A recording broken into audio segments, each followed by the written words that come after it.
大家好，歡迎嚟到逆流大叔嘅頻道。俗語有話十賭九輸，好多人輸咗錢，第一時間就怨自己今日手氣差，着錯衫或者冇拜神。但如果大叔同你講十賭九輸根本同運氣無關，而係一場從一開始就針對你人性弱點而設嘅完美陷阱咧，今日大叔同你用易經起一卦睇透賭台背後嗰種深不可測嘅人性黑洞，到底莊家係點樣不費吹灰之力就將你嘅財富慢慢抽降。今次我哋點樣起卦呢？賭博講求以小博大，過程充滿住高風險同未知。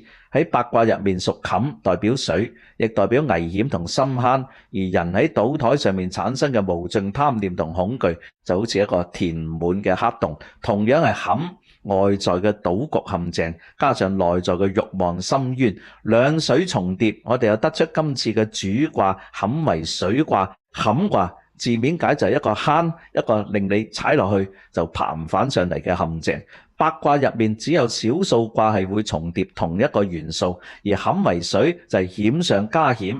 呢個卦象直接點出咗一個殘酷嘅真相：賭博從來都唔係機率遊戲，而係心理遊戲。點解你會輸？我哋睇下今次嘅動搖，落咗六三爻。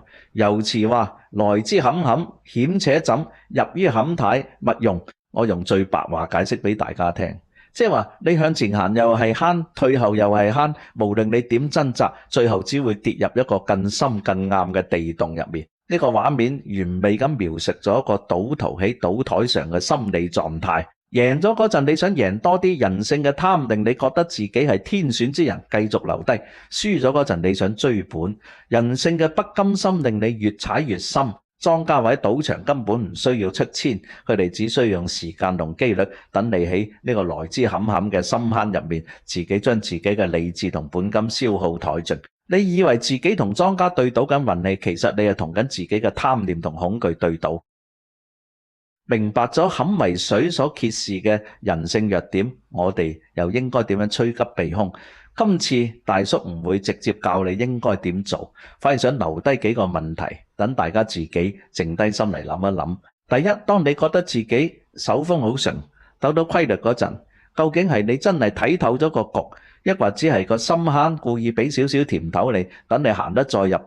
第二，每次你同自己講搏埋呢鋪就走，追反條數就戒賭，最後有幾多次你真係行得出個門口？當理智連自己嘅手指同慾望都控制唔到嗰陣，你仲有咩籌碼去贏呢個局？第三，如果一個遊戲嘅設計本質上就係利用你唔服輸嘅天性，咁真正嘅贏家究竟係喺台面上不斷加大注碼嘅人，定係一早轉身離場嗰個？易經嘅智慧唔係教你點樣贏盡天下，而係教你點樣睇清局勢，唔好將自己擺喺一個必敗之地。